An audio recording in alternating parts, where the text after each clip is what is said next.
Axel Kicillof empezó haciendo política muy joven, al ser fundador del grupo estudiantil TNT, que en el 2001 obtuvo la presidencia de la Federación Universitaria. Actualmente se desempeña como diputado nacional al ganar las últimas elecciones parlamentarias en Argentina. En su carrera profesional, Axel es PhD en Economía, graduado en la Universidad de Buenos Aires. Su trayectoria docente abarca 2 décadas de desempeño, tanto en el grado como en el posgrado, de diversas universidades nacionales. Es autor de varios libros y artículos académicos. Su popularidad creció cuando fue nombrado ministro de Economía y Finanzas Públicas durante el gobierno de Cristina Fernández.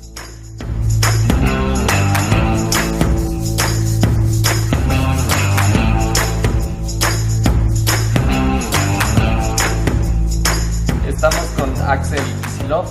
Él es actualmente diputado de Argentina por el partido Frente para la Victoria. Fue exministro de Economía en la época de Cristina Fernández. Queremos aprovechar y abusar un poquito de su tiempo para que nos cuente sobre cómo ve la consulta popular que se va a llevar a cabo aquí en el Ecuador este 19 de febrero. Haremos un recuento de lo que fue el gobierno de Cristina, las diferencias con el actual presidente Macri, y hablaremos sobre las elecciones que se vienen en el Ecuador y sus implicancias también para Latinoamérica. Bienvenido, Axel. ¿Cómo ves la pregunta planteada en esta consulta popular? Ha concitado el interés de muchísimos expertos en todo el mundo lo que está ocurriendo ahora en Ecuador, porque desde el mundo académico, desde el mundo de la investigación, desde el mundo de los expertos financieros, esta cuestión de los paraísos fiscales es una cuestión central, pero tan central como oculta, olvidada, maquillada y muchas veces no inocentemente dejada de lado de la discusión, incluso de la discusión más a nivel de especialistas. Pero sobre todo lo que a mí me tiene muy contento y fascinado e interesado para ver cómo esto va transcurriendo es que por decirlo así, se baje la cuestión de los paraísos fiscales del mundo de las grandes mentes financieras para llevarlo a los verdaderos damnificados, a quienes sufren los resultados de los paraísos fiscales, que son la verdad los ciudadanos de todos los países del mundo, y particularmente, como ya se sabe, se estudió y se conoce particularmente, los más perjudicados son los ciudadanos de países periféricos en general, latinoamericanos en particular. Entonces, esa cuestión es la que a mí más me interesa y por eso estoy acá también. El desafío de convertir temas muchas veces complejos, intrincados, muy sesudos, convertirlos a un discurso que lo pueda entender el gran público, y como vivimos en sociedades democráticas, la democracia se trata un poco de eso, de romper el cerco que genera el lenguaje académico, el lenguaje muchas veces de la economía compleja, para que los que en realidad tienen que tomar las decisiones puedan hacerlo con bases firmes, conociendo, informándose.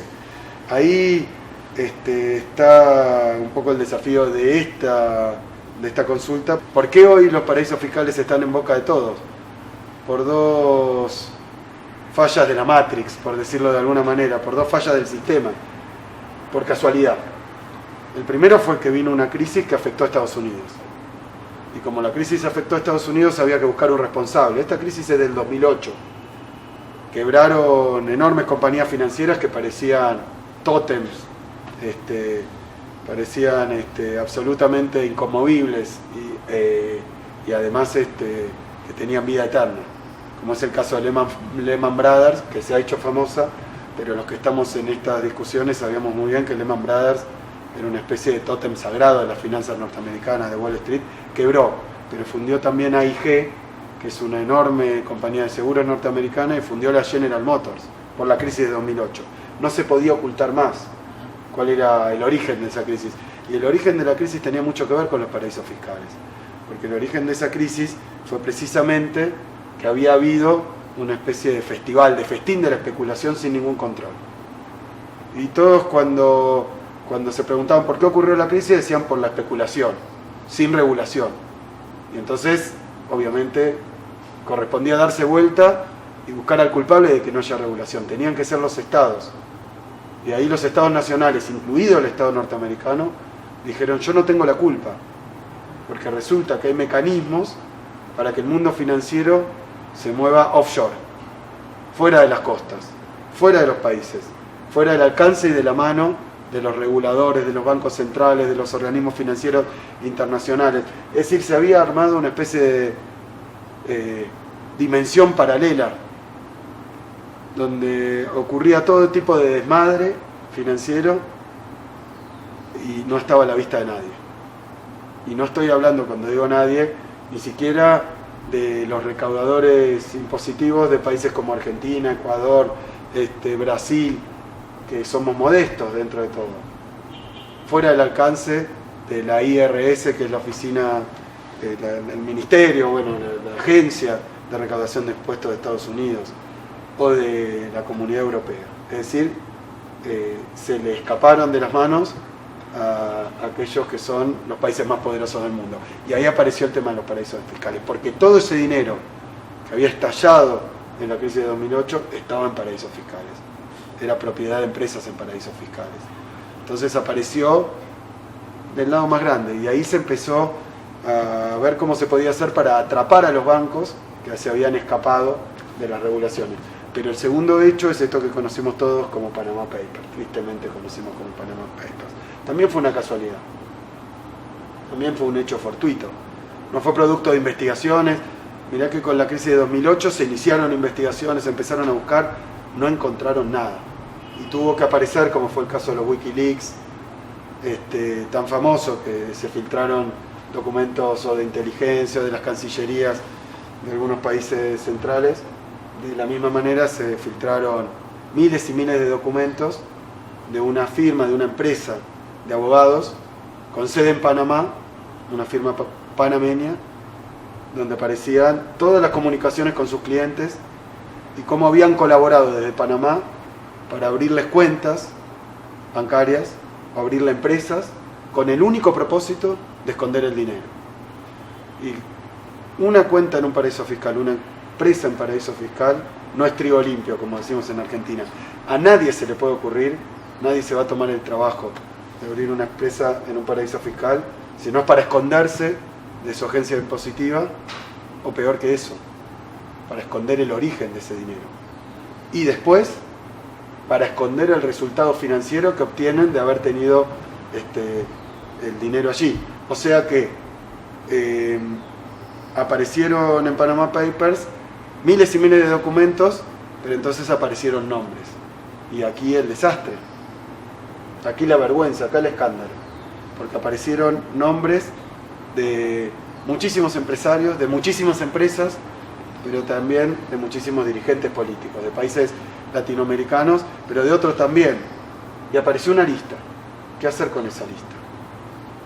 Porque si tenían la plata ahí, es que habían sido exitosos en esconderse y en escaparse y en que nadie lo supiera, hasta que a través del ojo de la cerradura nos enteramos de que tenían el dinero ahí, importantes figuras de empresas, de bancos y de la política.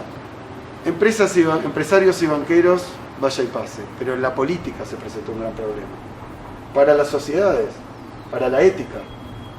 Porque, a ver, una empresa tiene como objetivo, ¿cuál es el objetivo de una empresa? Obtener la máxima ganancia, obtener la máxima rentabilidad, pagar la menor cantidad de impuestos, porque la empresa tiene que darle el mayor resultado al accionista, no a la sociedad, no le debe nada a la sociedad, le debe al accionista. Entonces, mientras cumpla la ley, e incluso algunos de estos mecanismos era para cumplir la ley y así todo evadir impuestos. Bueno, pero ¿qué pasa si el que tiene la plata es un político? Que su objetivo no es obtener la máxima rentabilidad, es contribuir al bienestar general. La empresa en un paraíso fiscal, tenerla, no solo en términos generales, indica ya por sí mismo que uno intentó evadir impuestos o no quiere pagar sobre el resultado financiero de esas fortunas, o que no puede explicar el origen de ese dinero.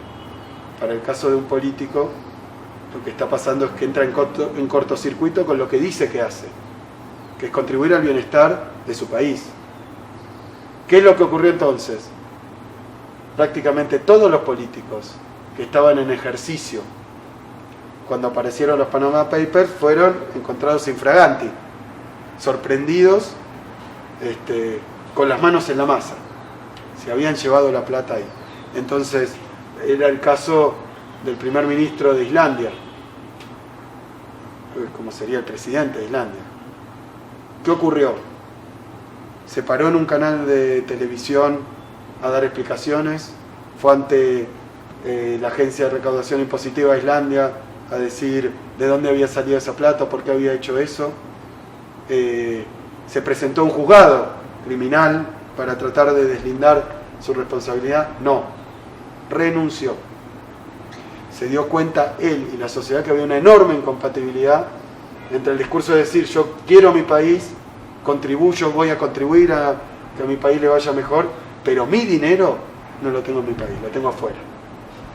Renunció, como renunció el primer ministro de Ucrania que estaba en esa lista, como renunció el ministro de Industrias, al que yo conocí personalmente porque es el ministro de Industrias de España, que renunció. Yo lo conocí bien siendo ministro de Economía de mi país, porque él fue el encargado de discutir con nosotros cuando fue la recuperación de YPF, que estaba en manos de una empresa, no del Estado, pero igual pudimos hablar con él. Renunció, se tuvo que ir. Así otros tantos. En ese sentido, Axel, cuando fuiste ministro de Economía, ¿lograron ver cuántos recursos se iban fuera de Argentina a estas empresas offshore?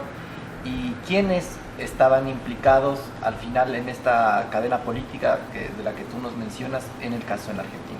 Esto es lo fascinante, pero también macabro y perverso de la existencia de los paraísos fiscales. Los paraísos fiscales, y esto no es que lo diga yo, la OEA, la OECD, el G20, el FMI, las Naciones Unidas, todos saben muy bien que los paraísos fiscales son una verdadera enfermedad del capitalismo financiero global, que no contribuyen a nada bueno aportan los paraísos fiscales. Son simplemente una sofisticación de algo que se hace desde tiempos inmemoriales, tratar de evadir impuestos, que cuando un pequeño comercio trata de evadir impuestos, tal vez no registra una operación. Y entonces hace una venta, como decimos en Argentina, en negro. No está formalizada, entonces no paga los impuestos que debe pagar. Pero esas son las capacidades que tiene un pequeño comerciante. Las grandes empresas, las grandes compañías, los más ricos de nuestros países, tienen otros recursos, cuentan con otros recursos, contratan enormes estudios de abogados. Y esto viene desde los orígenes del capitalismo. Hay historias. En Argentina, por ejemplo, tenemos una historia muy grande cuando nosotros éramos no una colonia, pero estábamos muy subordinados a Inglaterra como mercado y le vendíamos carne argentina, que es famosa y lo era desde esa época, a Inglaterra. Y hay una historia que terminó en un enorme escándalo en Estados Unidos porque quienes manejaban los frigoríficos, los bancos, los canales de venta, eran dueños de los campos y de las vacas en Argentina, fueron denunciados en Argentina porque no pagaban impuestos en Argentina.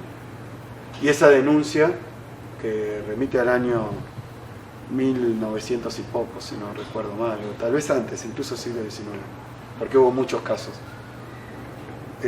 se denunciaron en Argentina y entonces se prendió la alarma en Inglaterra. ¿Dónde está la plata?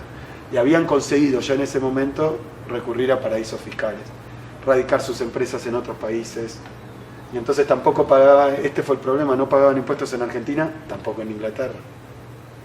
A Argentina le decían somos una empresa inglesa, en Inglaterra le decían nuestra riqueza se produce en otro lado, y ahí se escapaban. O sea que esto viene de hace mucho tiempo, pero la forma de captar cuántos recursos se le escapan a cada uno de los países se ha vuelto cada vez más difícil, porque hoy tenemos un capitalismo financiero global muchísimo más sofisticado, casi diría informatizado, tecnificado, de forma tal que es muy fácil abrir una compañía en otro país, no hay que ni mandar a un emisario, se hace por internet.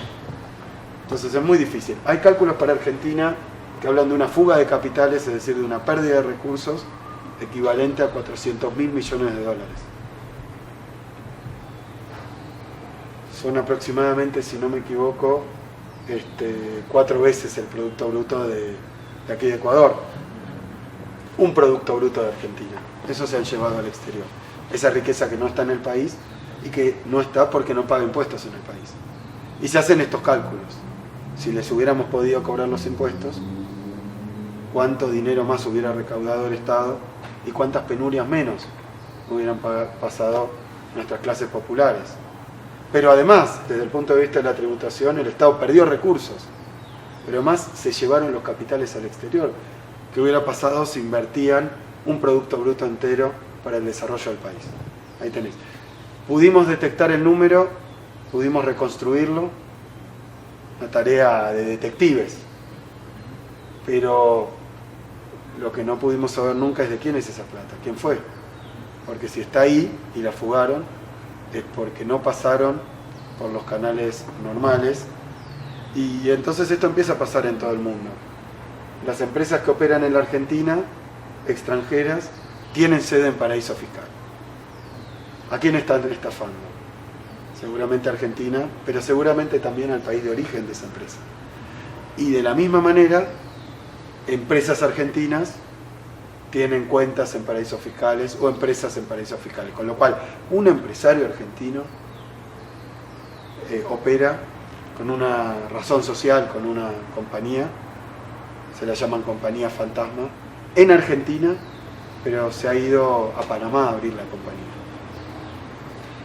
Estamos llegando a un punto de una reflexión ética sobre la participación política de los candidatos en función de de este principio básico que es el mantener la plata en un país donde generas tu propia riqueza. Ahora se sabe que por los Panama Papers está implicado el mismo Macri dentro de estas empresas. ¿Cómo se puede entender que un político, que una persona que está velando por el interés público de una sociedad pueda tener la plata fuera y aún así pueda ganar las elecciones?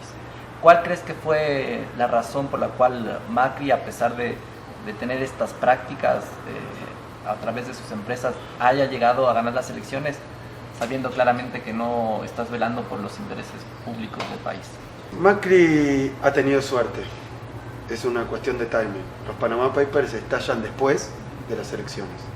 La gente no votó, los argentinos no votaron a un político que había aparecido en esa lista negra de los que tenían el dinero fuera, sino que ya era presidente. Y lo que hizo Macri, a diferencia de otros políticos, pocos, que intentan justificar lo injustificable, Macri trató de lavarse las manos. Dijo que las cuentas eran de su padre, que él no se acordaba, que las empresas, que su hermano, que su compañía, que era una sola empresa, que nunca había operado, que era para una operación en Brasil, una compra, bueno, todo un tema muy enredado, pero fue denunciado ante la justicia. Y la justicia determinó que no era una cuenta, como apareció en Panama Papers, que no era verdad que no había operado, que no era verdad que era del padre. Es decir, fueron un conjunto de mentiras que hoy está investigando la justicia. Pero que, como pasa con los candidatos empresarios que vienen a representar a las corporaciones, tiene Macri algo que nosotros allí llamamos cobertura mediática, impunidad mediática. Es decir, que las novedades sobre el avance cada vez más turbio y más complejo de las causas en la justicia penal que están intentando investigar a Macri no se comunican en los más grandes medios de comunicación. Entonces la sociedad permanece, por decirlo de alguna manera, un poco desinformada sobre estas cuestiones. Y además, como cuando surgen los Panama Papers, ya Macri era presidente, se ocupó de restarle importancia, restarle interés, cambiar de tema todo el tiempo. Pero la justicia sigue haciendo su trabajo. Yo creo que si los Panama Papers hubieran surgido antes de la elección, Macri no la ganaba. Macri ganó por un punto, solamente la elección.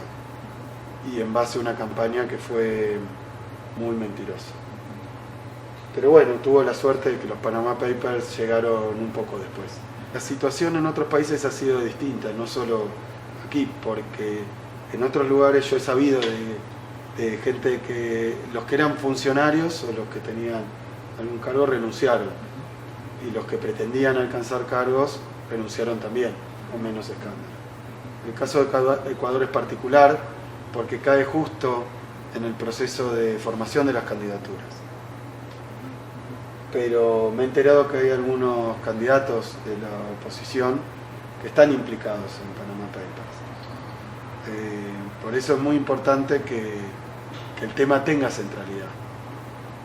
Esto por supuesto que es un punto de vista. Primero, una verdad objetiva. Los políticos que ocupaban cargos y fueron descubiertos hicieron la valija y se fueron. Aquí, Axel, has topado el tema de las mentiras en épocas electorales. ¿Qué similitudes encuentras entre la campaña de la oposición, de la derecha en Argentina, con esta campaña de la oposición al gobierno del Ecuador y de la derecha en el Ecuador? ¿Qué similitudes hay? ¿Qué conexiones tú puedes ver entre lo que pasó en Argentina y lo que está pasando aquí en las elecciones? La primera, yendo un poquito más a la historia, es que ambos gobiernos, el de Argentina y el de Ecuador, pero también el de Brasil, el de, por supuesto, Bolivia, el de Venezuela, el de Uruguay, a su forma, eran gobiernos que hace más o menos una década, o un poco más en algunos casos, venían gobernando sus países con una orientación similar. Esto no es que lo digo yo, se ha notado porque ha sido un fenómeno, lo de gobiernos que algunos dicen progresistas, otros lo llaman de izquierda, otros lo llaman populares, otros populistas. Pero todos se dan cuenta de que hay una especie de peculiaridad, que es que los fenómenos surgieron de manera aislada, pero hay rasgos comunes, con sus particularidades nacionales, históricas, también las formas especiales que tiene de ser cada uno de los líderes de cada uno de estos países, porque también, como es el liderazgo de Correa, lo fue el de Néstor Kirchner y Cristina Kirchner, el de Evo Morales, el de Lula en Brasil y luego Dilma. Cada uno tiene sus particularidades, pero de todas maneras hay un factor común. Y así como hubo un factor común, uno de ellos central es que todas estas sociedades venían de etapas muy duras, neoliberales muy duras. El neoliberalismo había calado muy hondo en los gobiernos de la región, y para no seguir, es un tema apasionante y todavía no está resuelto porque es un fenómeno histórico pero muy reciente, así que vamos a estar discutiendo durante décadas cuál es la caracterización de los gobiernos de la región, qué tenían en común y qué es distinto, qué se hizo bien y qué se hizo mal. Pero lo que tuvo en común es que todos los países tuvieron una etapa de crecimiento económico, habían tenido otras etapas de crecimiento económico. ¿Cuál es la peculiaridad? ¿Qué es lo que los distingue de otras etapas? Crecimiento sostenido, estable, durante décadas, una década completa. En el caso de Argentina nunca había pasado, hay que ir muy atrás en la historia.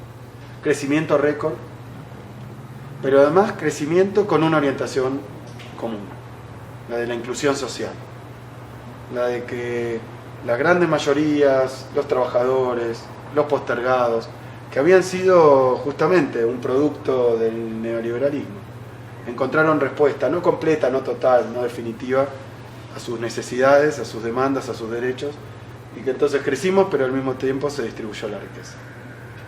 Crecimos distribuyendo, a contramano de lo que era esa receta del neoliberalismo, de primero crecer, después distribuir. La famosa teoría del derrame. Bueno, se hizo una cosa distinta y salió bien. Pero bueno, fue muy prolongada, a punto tal que yo me animo a decir que de la misma manera que hay una similitud muy fuerte, una semejanza entre las campañas, los candidatos que se han presentado al cabo de 10 años o más para aparecer como una alternativa distinta y mejor, de la misma manera en todos estos países se había logrado crear una sensación de que como se había prolongado tanto el crecimiento, había habido tantos avances, que eso que se había conseguido estaba para siempre. que ya estábamos curados de aquellas grandes crisis del pasado. Me parece que se generó una sensación de, por decirlo así, estabilidad, pero también certidumbre sobre que ya no estaba en cuestión aquello que se había conseguido. Es decir, que lo que se discutía en todas las elecciones es cómo mejorar desde el piso al que se había llegado. Y ahí es donde aparecen estos candidatos que, en base a una situación que es nueva, porque a mí me tocó vivir las crisis fuertes en Argentina. Yo tengo 45 años, de forma tal que ya era economista, ya estaba en la política cuando llega la crisis de 2001. La nuestra fue la crisis del 2001, como aquí tuvieron La del 2029. el feriado bancario, bueno, y todo eso que es tan famoso a escala internacional y sus consecuencias. A mí me tocó vivirlo, pero una parte de nuestra sociedad no es que lo haya olvidado, es que cree razonablemente, como el psicoanálisis estudia esto de los procesos traumáticos, esto de que la gente que pasa por una guerra prefiere no recordar la guerra y rearmar su vida, pero no es que todos los días piensa que un tiro va a salir de algún lado, una granada le va a caer encima o una bomba le va a explotar, porque no se puede vivir así. Yo creo que esa crisis postraumática también llevó a mecanismos de defensa, donde nos acostumbramos a vivir mejor, razonablemente, porque ¿por qué teníamos que estar en esas batallas campales como vivió Ecuador, como vivió Argentina, donde todo era para peor, donde había que irse del país porque no había ninguna oportunidad? No se puede vivir tranquilo, no se puede crecer, no se puede prosperar, no se puede educar a tus propios hijos con la incertidumbre de que mañana podés perderlo todo. Y yo creo que eso funcionó de una forma tan compacta que lo que se estaba discutiendo era cómo mejorar, no cómo volver para atrás o cómo conservar lo que teníamos. Y me parece que ahí se perdió de vista que para estas sociedades haber vivido de esta manera era producto de determinadas políticas que había que hacer todos los días y que si se dejaban de hacer se podía perder mucho de lo conquistado. Y ahí es donde se montaron algunos candidatos con muchas mentiras. Sobre esa situación, sobre ese clima que había de progreso, vinieron a decir: nosotros somos mejores, ustedes no van a perder nada, pero pueden vivir mejor. Ese era uno de los eslogans de Macri. Puede haber una revolución de la alegría. Y entonces aquellos sectores que tenían alguna disconformidad, que sentían que habían conseguido muchas cosas, pero que querían más, que sentían que incluso nuestros gobiernos beneficiaban más a otros sectores que a ellos, como es el caso de los sectores medios, dijeron: bueno, hay una alternativa, cambiemos. Y el eslogan siempre era el cambio. El cambio, obviamente, positivo, para bien. Pero desde el punto de vista mío, que he sido ministro de Economía, candidato, economista, que he discutido con los candidatos de los que eran nuestra oposición, le decía: ¿cómo lo van a lograr? ¿Cómo es esto? ¿Cómo lo van a lograr? Y ahí venían las mentiras,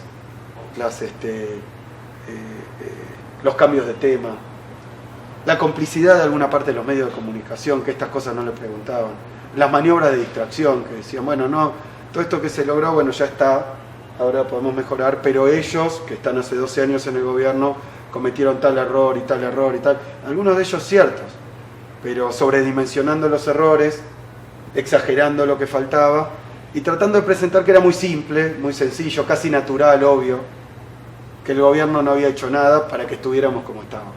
Y que además nunca se hablaba de que podíamos volver para atrás.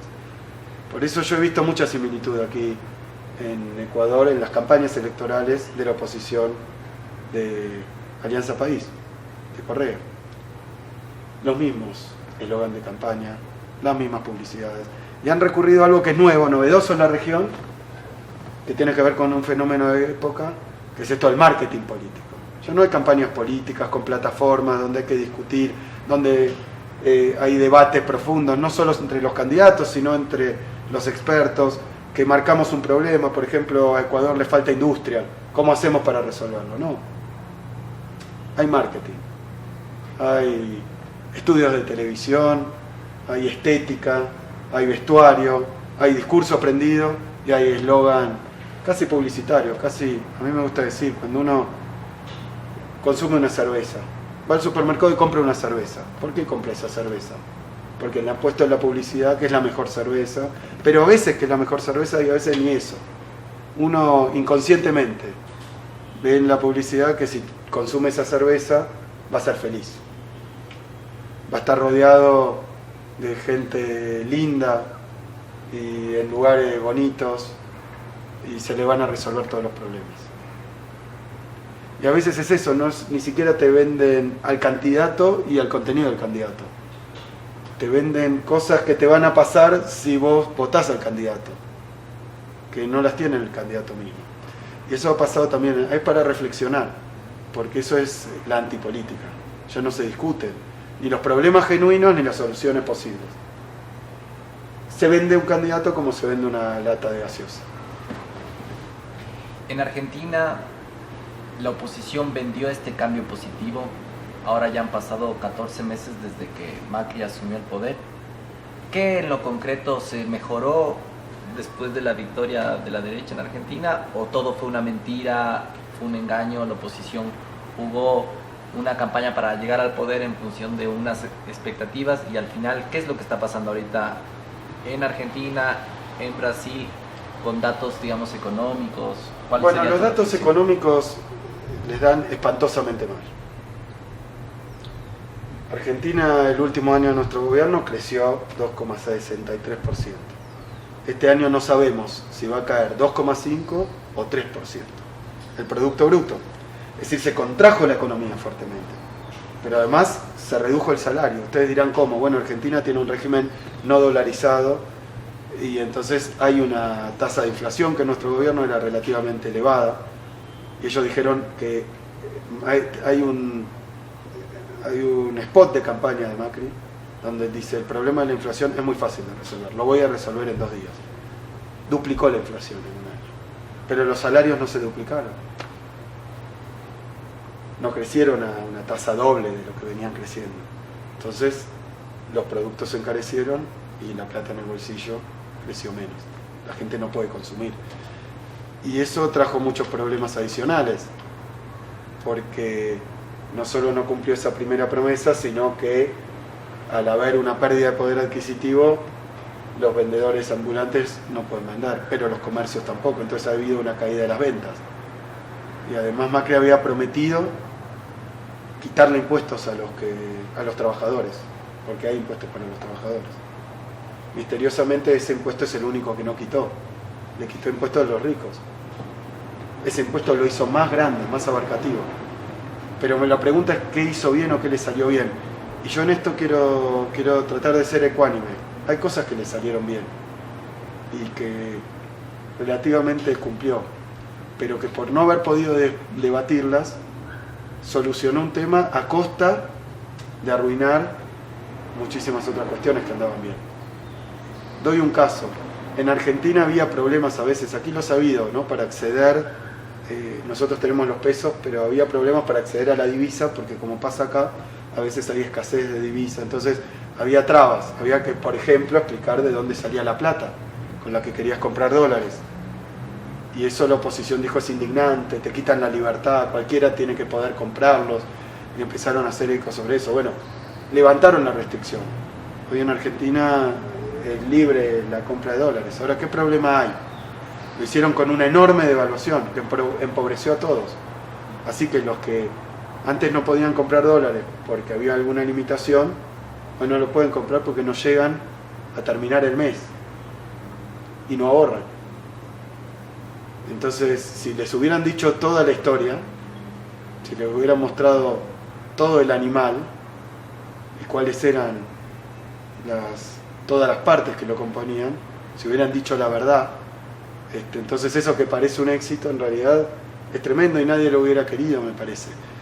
De la misma manera que al liberar la compra de dólares, los que menos tienen no pueden ni aspirar a lo que antes aspiraban, que es comprar 100 dolaritos, 50 dolaritos para ahorrar.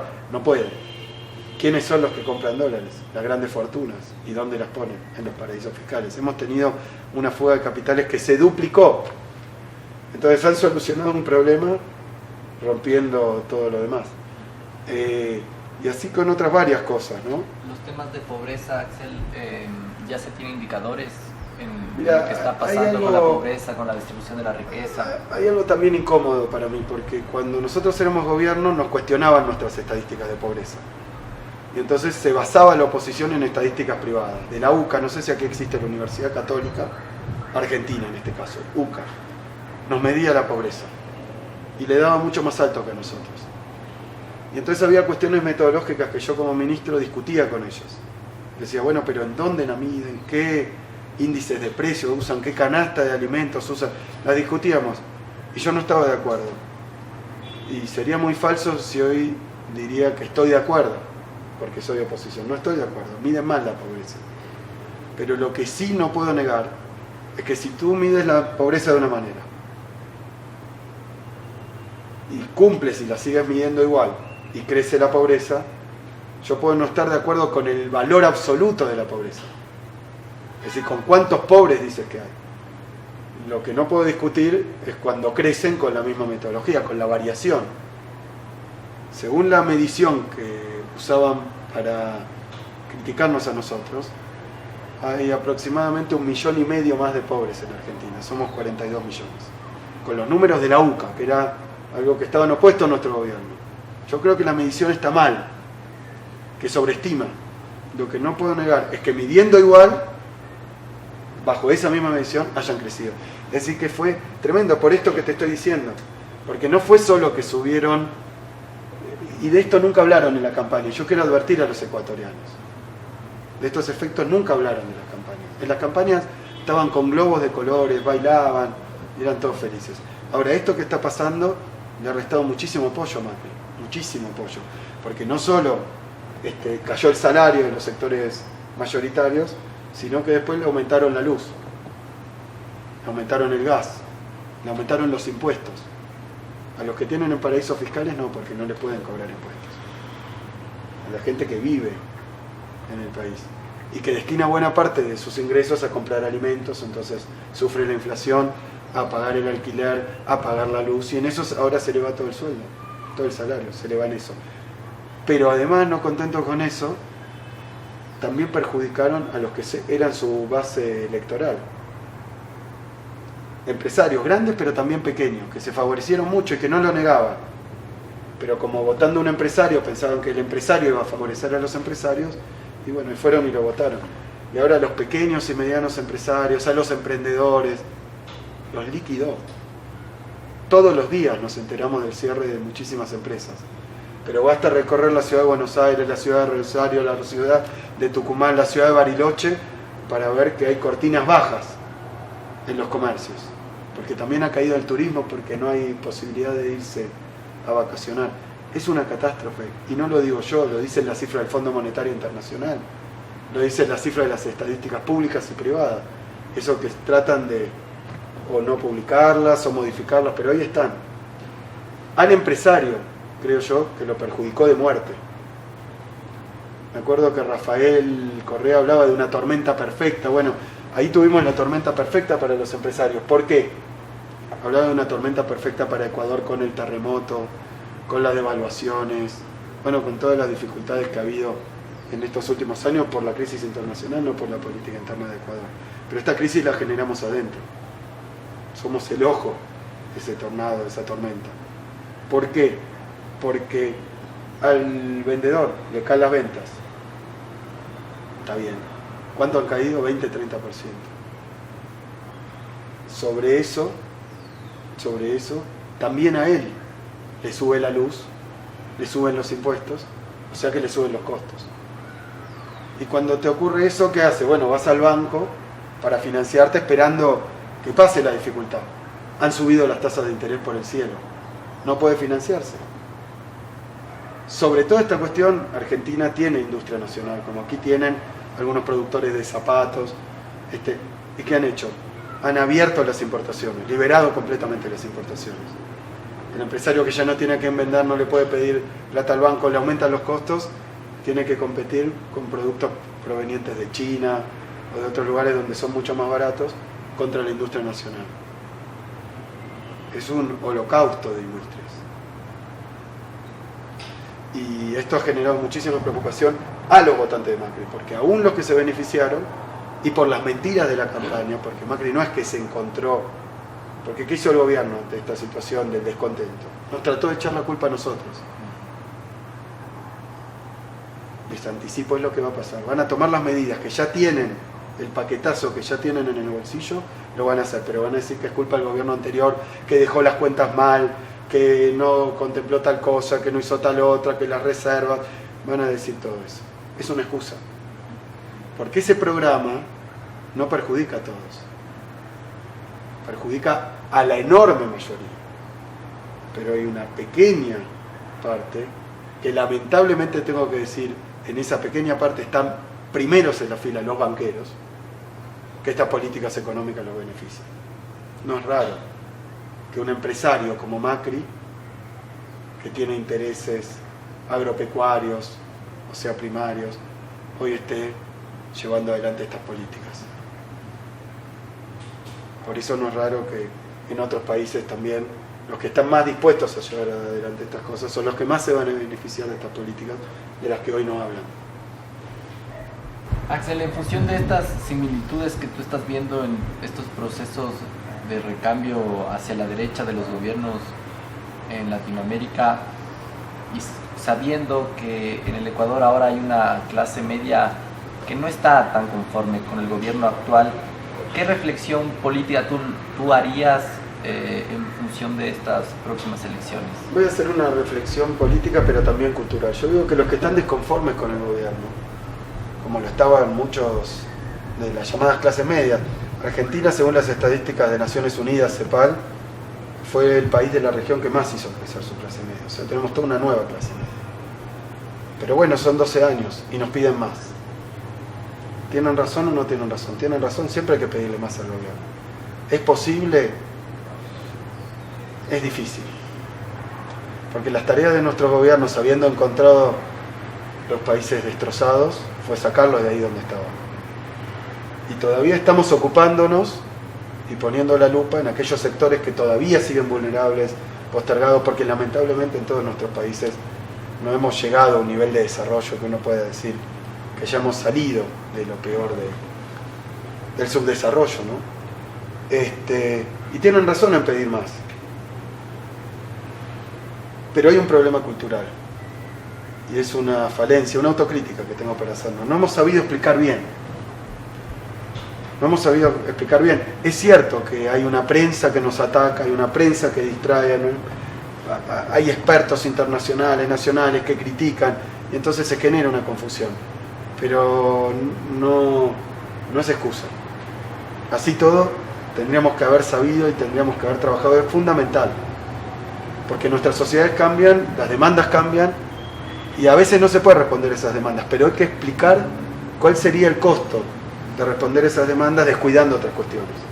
Y cómo tal vez por responder una demanda de bajar un impuesto, todo el esquema del Estado que beneficia a esos sectores y que los benefició, se puede poner en crisis. O sea que hay un tema cultural también, no solo político, sino también cultural, hay que avanzar sobre eso. Tal vez alguien que no tenía trabajo en los 90 consiguió trabajo, ahora tiene un salario, se ha acostumbrado, ha podido comprar un carro, un coche, se puede ir de vacaciones y quiere más. Tenemos que decirle que no tiene derecho a querer más, tiene a querer más. Lo que le tenemos que decir es a qué costo tal vez se puede acceder, o a qué ritmo se puede acceder a eso, o en qué circunstancias, y armar compromisos más fuertes, porque también nosotros trabajamos muy fuerte con los problemas que tenemos nuevos problemas. Ahora, lo que sí hay que decirle definitivamente es que el neoliberalismo, que hoy se presenta como alternativa, no les va a resolver un solo problema. Les va a mentir en la campaña electoral, les va a decir que lo va a resolver, no lo va a resolver. Argentina lo demuestra, Brasil lo demuestra. O sea que ese descontento puede ser genuino, puede ser legítimo, pero es peor el remedio que la enfermedad. No les va a solucionar. Así todo, nuestros gobiernos tienen que hacer un esfuerzo. Yo he visto un esfuerzo de hablarle a esos sectores, nosotros también lo hicimos. Por eso sacamos 49% de los votos, no 20%. Por eso Macri gobierna en la debilidad de haber ganado por poco y no cumplirle las promesas a aquellos que lo votaron, menos todavía a aquellos que no lo votaron, a los que trata a todos de delincuentes, a los votantes, a nosotros, a todos de delincuentes, porque esto también es típico de las derechas, distraer con otras cuestiones. Se discute el modelo de país, no se discute el modelo de país, se discute quién roba y quién no roba, y obviamente que en todos lados puede haber aquel que, valiéndose de las fallas y deficiencias de control, de la situación que tenía, de una traición personal que hace para un movimiento que no puede admitir esas traiciones y esos deslices. Es inadmisible, pero lo que es cierto es que los que están del otro lado tal vez roban a través de una empresa offshore con un estudio contable y puede tratar, y jamás lo vamos a descubrir, pero sí sabemos que esas clases dominantes tienen fortunas y fortunas, que también es producto de la corrupción. ¿Tenemos que combatir la corrupción? Por supuesto, lo tenemos que hacer con más fuerza para que no ocurra ni un solo caso. Pero les doy la situación de Argentina. Ha habido en los 12 años de nuestro gobierno algunos casos de corrupción, pero ha habido mucha mentira sobre eso también. Porque una vez que encuentran un caso que más o menos pueden, empiezan a decir son todos iguales y ahí empiezan a generar una campaña que confunde, que mezcla todo, que acusa a todos. Yo, por ejemplo, no estoy acusado de casos de corrupción, pero dicen que todos eran corruptos, pero en montones, y no solo a nivel funcionarios, cientos de miles de militantes que no son corruptos y que formaron parte de este proceso de transformación, que tienen más exigencia que ellos, porque nosotros queremos transformar nuestras sociedades, o sea que no podemos darnos el lujo de ni un solo caso de corrupción. Y cuando se lo encuentra, hay que castigarlo, por supuesto, pero lo que pasa es que tiene que actuar la justicia, porque la televisión diga que alguien robó, no robó. Tiene que ir a juicio, hay que probarlo, hay que mostrarlo, y muchas veces, como se demoran las investigaciones, mientras se está investigando y como hay una denuncia televisiva, mediática, publicitaria, sigue acusado de lo mismo, y una vez que se prueba un caso, ese mismo involucra a otro, entonces dice, claro, como... Y a veces el ladrón, confeso, acusa a los que no son ladrones de haber robado, que es el caso de las delaciones. Parece uno dice, yo robé, pero fue él también. Eso es legítimo, si este es un ladrón, ¿por qué le vamos a creer? ¿Por qué va a ser sincero? Entonces también hay mucha mentira y mucho uso político de estas cuestiones para perseguir, para embarrar, para ensuciar. En el caso del gobierno argentino había esos casos de denuncias, muchas, la gran mayoría no probadas, que son investigaciones que se extienden y que incluso terminan la investigación, dicen que es inocente y entonces se la apela porque es toda esta cuestión de que nadie, bueno, que está toda esta discusión. Ahora, el gobierno de Macri llegó al gobierno, tiene 57 funcionarios. Esto me apena decirlo, pero es así. En 12 años de gobierno hemos tenido menos de denuncias de corrupción que en 12 meses del gobierno de Macri.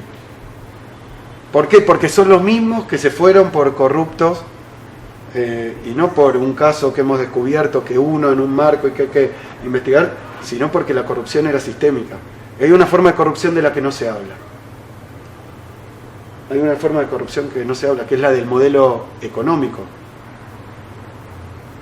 Porque no es corrupto trabajar en sociedades democráticas solo para que se beneficien pequeñas minorías. Es un acto de muchísima corrupción. No es corrupto mentir en una campaña electoral, que todo va a andar bien cuando se tiene otra. Claro que es corrupto. Entonces, nosotros tenemos que poner esta cuestión en su justa medida. Es gravísimo.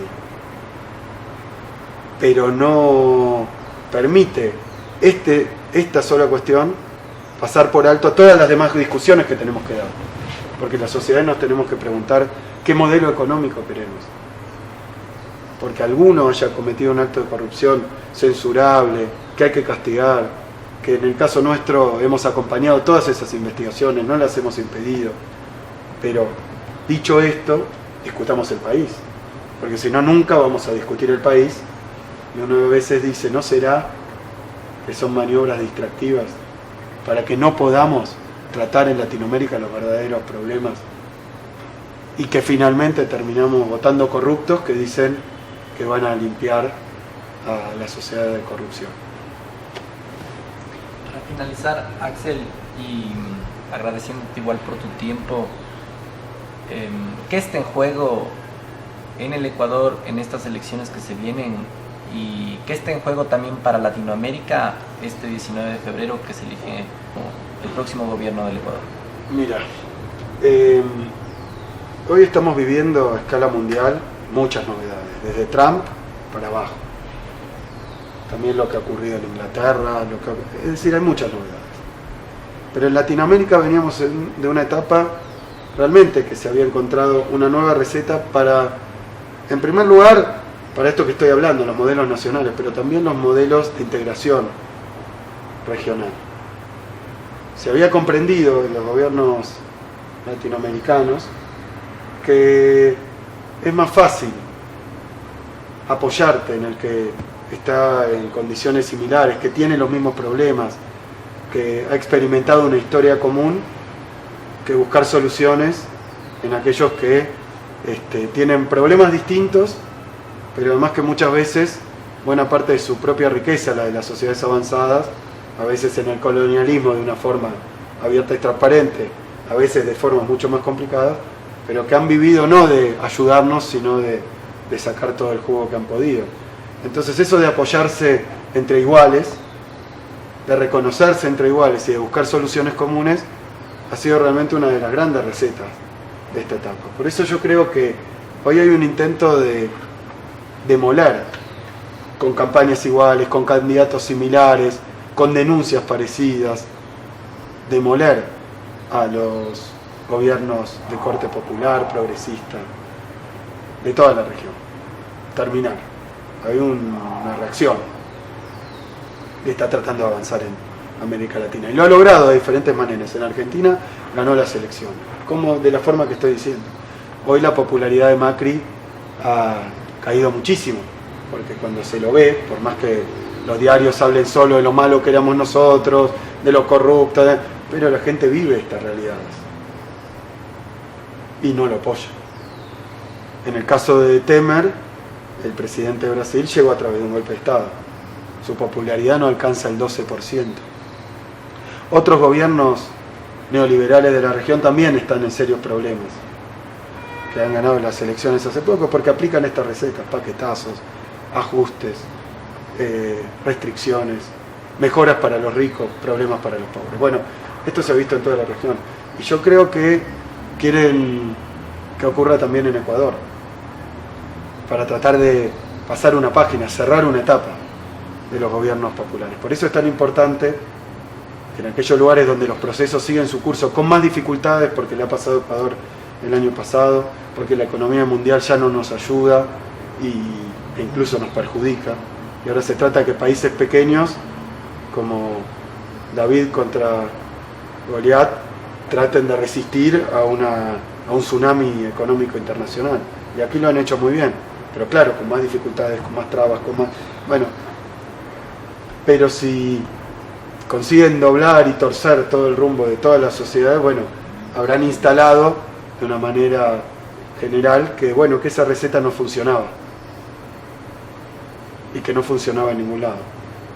Y entonces eso que ocurre en Ecuador se va a leer desde los centros financieros internacionales como que uno tras otro van cayendo estos procesos populares. Por eso yo creo que es importante para los ecuatorianos no comprar cuentas de vidrio, espejitos de colores como ya nos hicieron los españoles a cambio de oro, sino estar más atentos, también observar un poco lo que ocurre en la región y cuál es el resultado. Candidatos iguales van a tener políticas iguales. Y que no sea demasiado tarde. Pero para nosotros, no lo digo como argentino, lo digo como latinoamericano, es muy importante que aquí el proceso de la revolución ciudadana se muestre fuerte, se muestre vigente, continúe. Rediscutiéndose, porque no hay revolución y no hay proceso de transformación que no tenga que rediscutirse, que retransformarse, que mejorarse todo el tiempo en base a condiciones que van cambiando, incluso en base a avances que se han logrado, porque hay que seguir avanzando. Así que este es el desafío y la carga emocional, la carga política, la carga regional, la carga internacional, que hace que todos los ojos estén puestos hoy en qué pasa en Ecuador en las próximas elecciones. Así que yo espero para los ecuatorianos, no para por mi partido, por nuestro movimiento, por nuestra ideología, sino para conservar lo que han conquistado y para que en base a un trabajo muy serio pero muy democrático no traten de optar por especie de milagros que no pasan. Hay problemas, pero hay que solucionarlos enfocando los problemas. Es decir, que hay que votar bien, hay que votar pensando en todo lo que se ha hecho. Hay que, como dice Correa, prohibido olvidar dónde estaba Ecuador, que era un ejemplo de todo lo que no había que hacer. No pueden volver las mismas personas, los mismos grupos, a hacerle el mismo daño a los ecuatorianos. Te agradecemos mucho por tu tiempo, por tus reflexiones, Axel. Seas siempre bienvenido al Ecuador. Bueno, muchísimas gracias a ustedes.